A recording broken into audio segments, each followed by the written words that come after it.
وعلى آله وأصحابه الأتقياء.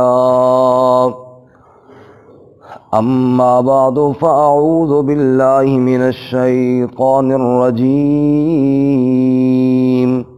بسم الله الرحمن الرحيم. الف لام میم. اللہ لا الہ الا هو الحی القیوم نزل علیک الکتاب بالحق مصدقا لما بین یدیہ وانزل التوراة والانجیل من قبل هدى للناس وانزل الفرقان ان الذين كفروا بآيات الله لهم عذاب شديد والله عزيز ذو انتقام. الف لام میم. اللہ اعلم بمرادہ. اللہ لا الہ الا ہو. اللہ کی وہ ذات ہے کہ کوئی الہ نہیں سوائے اس کے.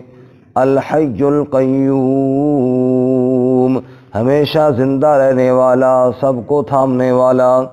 نزل علیک الکتاب بالحق اتاری آپ پر کتاب حق کے ساتھ. مصدقا لما بین یدیہ تصدیق کرنے والی اس کے لیے جو اس سے پہلے ہے. وَأَنزَلَ التَّوْرَاةَ وَالْإِنجِيلَ اور اللہ ہی نے نازل کیا تورات اور انجیل کو. من قبل هدى للناس اس سے پہلے ہدایت لوگوں کے لیے. وَأَنزَلَ الْفُرْقَانَ اور نازل کیا فرقان یعنی قرآن مقدس کو. ان الذین کفروا بآیات اللہ بے شک وہ لوگ جنہوں نے انکار کیا اللہ کی آیات کے ساتھ. لہم عذاب شدید ان کے لیے شدید عذاب ہے. واللہ عزیز ذو انتقام اور اللہ تعالی غالب بدلہ لینے والا ہے. سبحان ربک رب العزت عما یصفون وسلام علی المرسلین والحمد للہ رب العالمین. اللہم صل علی محمد وعلی آل محمد کما صلیت علی ابراہیم وعلی آل ابراہیم انک حمید مجید. اللہم بارک علی محمد وعلی آل محمد کما بارکت علی ابراہیم وعلی آل ابراہیم انک حمید مجید. معزز سامعین، سورہ آل عمران کا پہلا رکوع ابتدائی 4 آیات آپ کے سامنے تلاوت کی ہیں. اللہ رب العزت ان کے مطابق صحیح بیان کی توفیق عطا فرمائے. آمین. اور ہمیں قرآن و سنت پر عمل کرنے کی توفیق عطا فرمائے. آمین. گزشتہ سبق میں اللہ کی توفیق کے ساتھ سورۃ البقرہ مکمل ہوئی. اللہ تعالیٰ اس کو اپنی بارگاہ میں قبول فرمائے اور اللہ تعالیٰ ہمیں اس پر عمل کرنے کی توفیق عطا فرمائے. سورۃ البقرہ اور اس کے بعد سورہ آل عمران، چونکہ آپ جانتے ہیں کہ ہر سورت کا دوسری سورت کے ساتھ ایک ربط اور جوڑ ہوتا ہے جو مفسرین نے بیان کیے ہیں. ایک تو جوڑ بہت آسان ہے. سورۃ الفاتحہ میں کہا تھا ایاک نعبد و ایاک نستعین، اے اللہ تیری ہی عبادت کرتے ہیں اور تجھ ہی سے مدد مانگتے ہیں.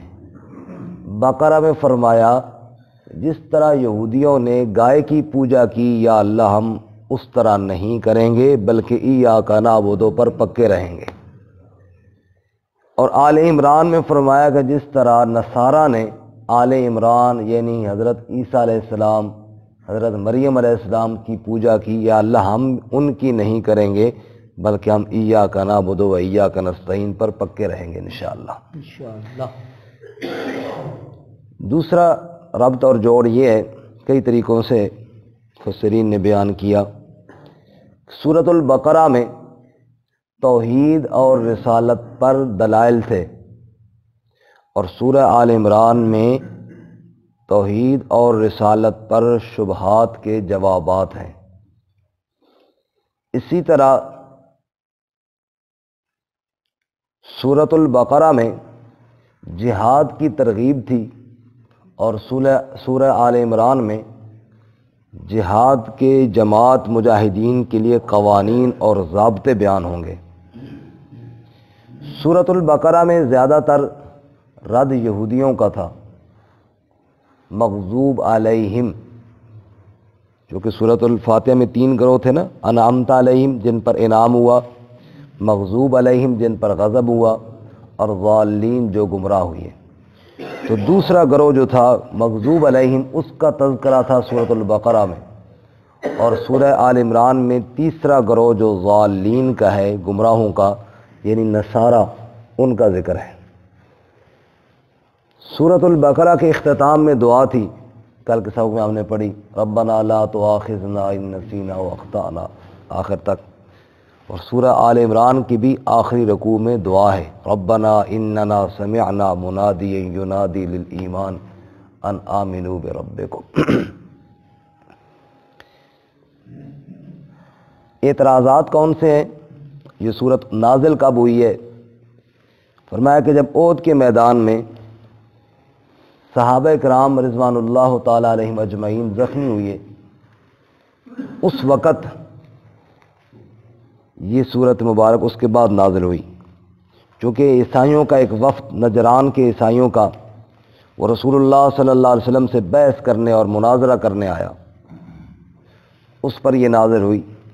کچھ شبہات ان کے توحید کے متعلق ہیں جن کے جوابات اس سورہ مبارکہ میں ہیں، اور کچھ شبہات رسالت کے متعلق ہیں، ان کے جوابات بھی اس سورہ مبارکہ میں ہیں۔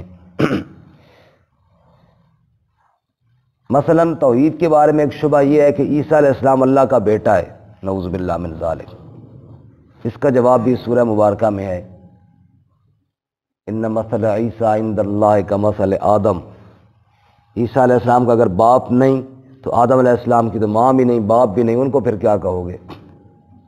اسی طرح زکریا علیہ السلام کو بڑھاپے میں اولاد کا مل جانا، معلوم ہوا وہ بھی اللہ کے شریک ہے، نعوذ باللہ۔ اس کا جواب دیا کہ انہوں نے تو اللہ سے مانگ مانگ کر اولاد لی ہے۔ اسی طرح مریم علیہ السلام کے پاس بے موسم پھل ہونا، تو یہ بھی اس بات کی دلیل ہے، انہوں نے کہا کہ مریم علیہ السلام بھی اللہ کی شریک ہے۔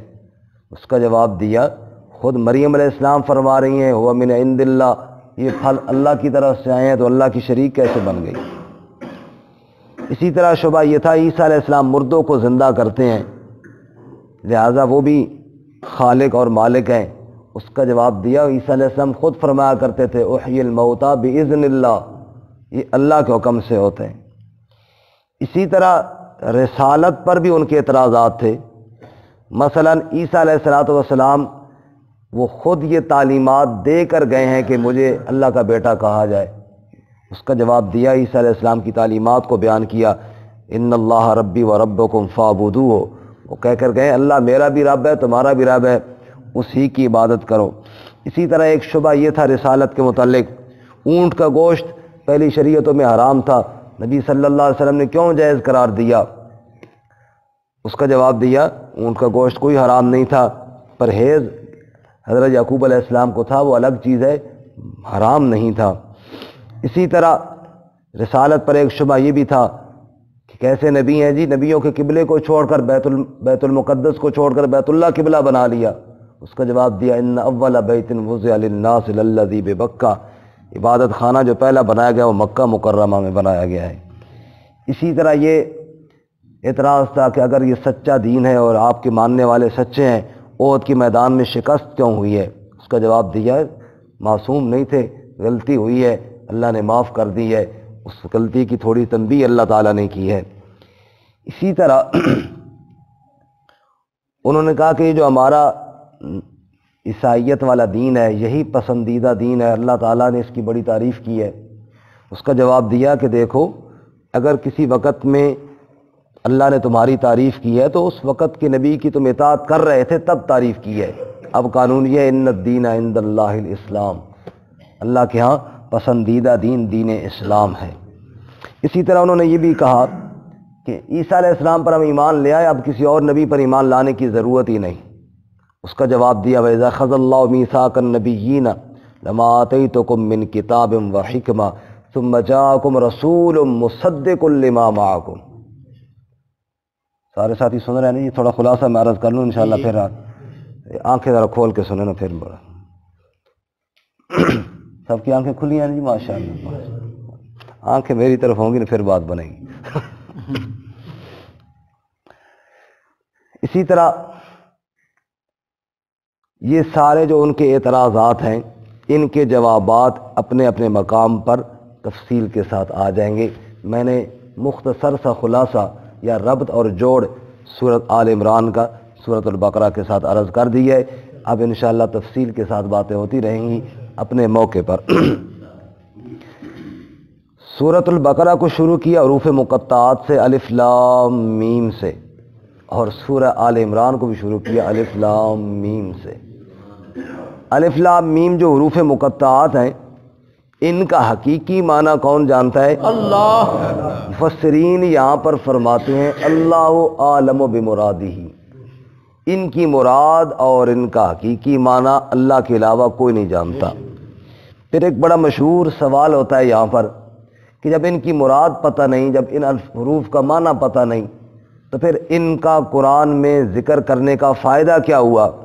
تو مفسرین نے جواب دیا فائدہ یہ ہوا، بڑے بڑے علم والے وہ جب یہ کہتے ہیں نا کہ اللہ عالم بمرادہ، ہمیں نہیں پتہ، اللہ تعالیٰ کو پتہ ہے، مخلوق کے علم کی حد مقرر ہو جاتی ہے، مخلوق کے علم کی نفی ہو جاتی ہے اور خالق کے علم کا بیان ہو جاتا ہے۔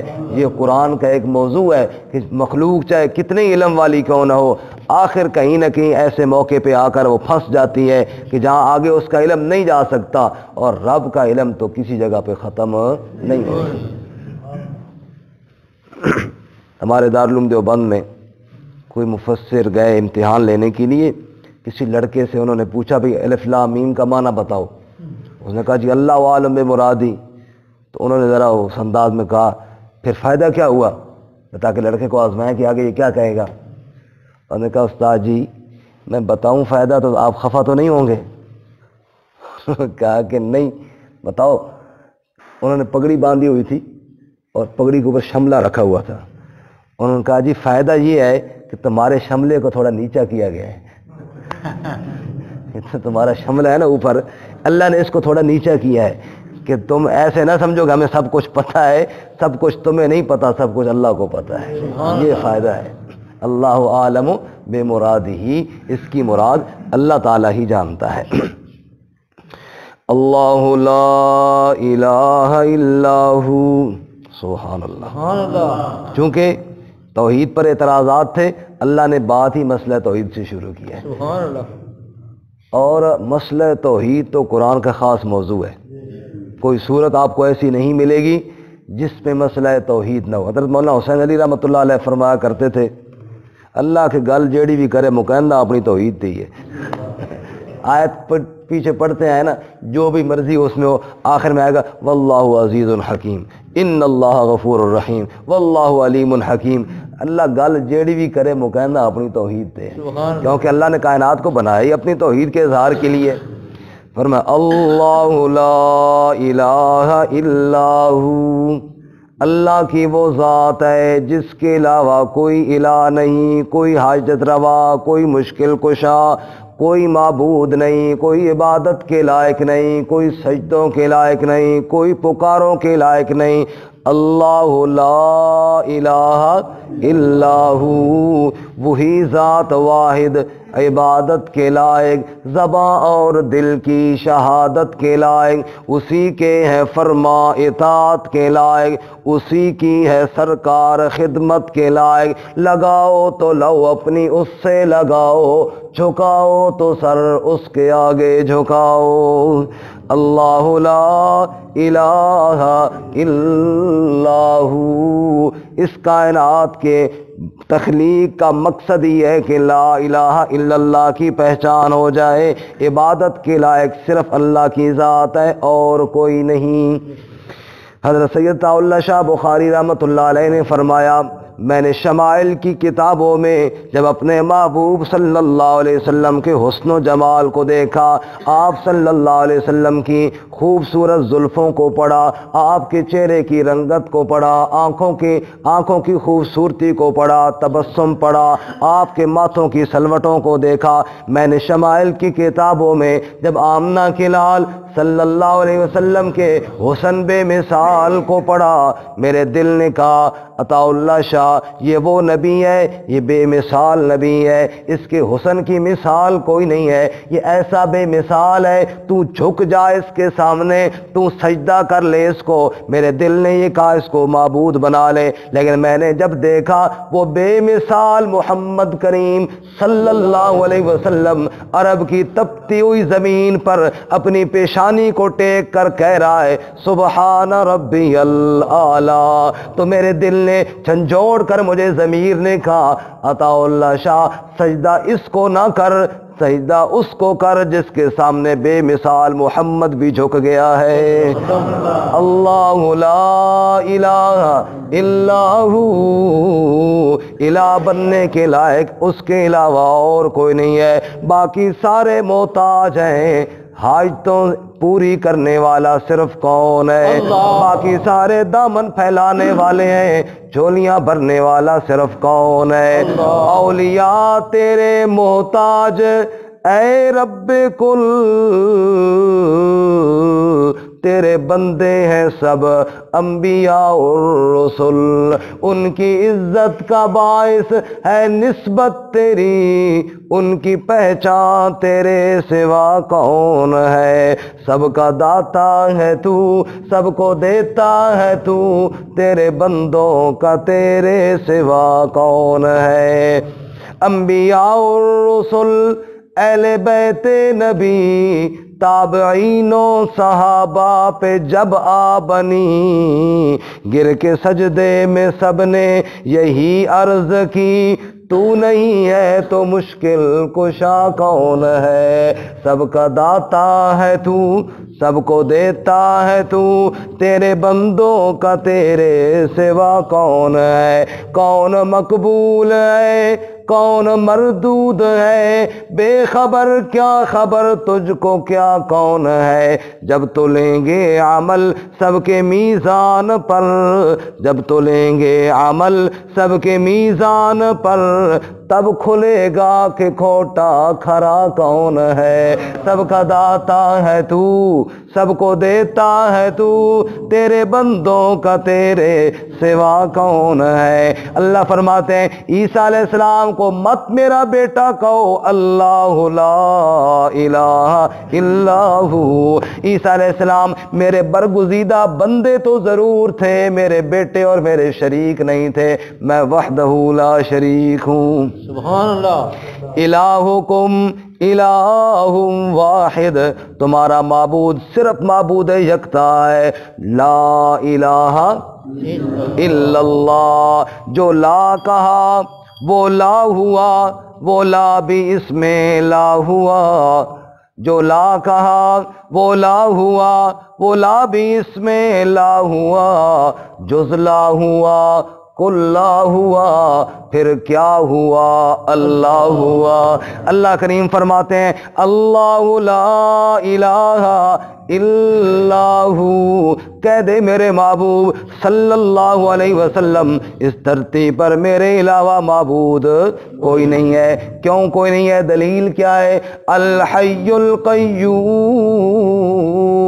پہلی دلیل یہ ہے الحی، ہمیشہ زندہ رہنے والا، میرے سوا کوئی نہیں ہے۔ کل من علیہا فان وَيَبْقَى وَجْهُ رَبِّكَ ذُو الْجَلَالِ وَالْإِكْرَامِ، ہر ایک نے موت کا ذائقہ چکھنا ہے، ہر ایک کو فنا ہے، باقی رہنے والی ذات کس کی ہے؟ اللہ، ایک وہی ہے رب کی ذات جس کے ہاتھ ہے موت حیات، نہیں کوئی مالک رب کے سوا، لا الہ الا اللہ۔ فرمایا الحی القیوم، ہمیشہ زندہ رہنے والا صرف کون ہے؟ اللہ۔ باقی جو بھی دنیا میں آیا ایک نہ ایک دن چلا جائے گا۔ ام المومنین صدیقہ کائنات حضرت سیدہ عائشہ صدیقہ رضی اللہ تعالیٰ عنہ نے ارشاد فرمایا لو کانت الدنیا تدوم لواحد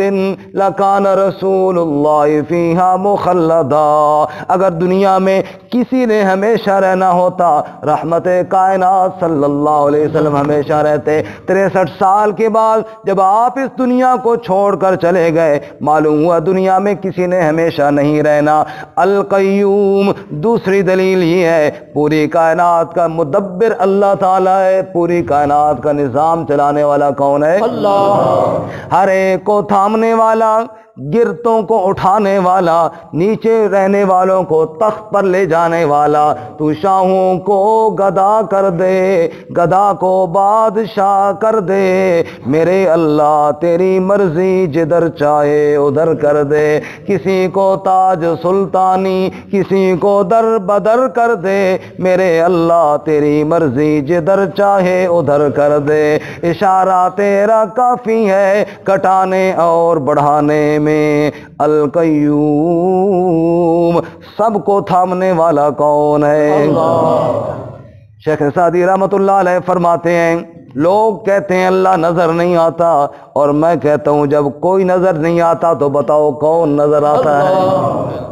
سب کو تھامنے والا کون ہے جی؟ اللہ۔ نزل علیک الکتاب بالحق، دلیل وحی، دلیل وحی، نزل علیک الکتاب بالحق، اس نے نازل کیا آپ پر کتاب کو حق کے ساتھ، سچ کے ساتھ۔ نزلہ یعنی تھوڑا تھوڑا کر کے نازل کیا، کبھی ایک آیت کر کے، کبھی 2 آیتیں کر کے، کبھی اللہ تعالیٰ نے کچھ زیادہ آیتیں، لیکن سارا اکٹھا نازل نہیں کیا، نزلہ تھوڑا تھوڑا کر کے نازل کیا۔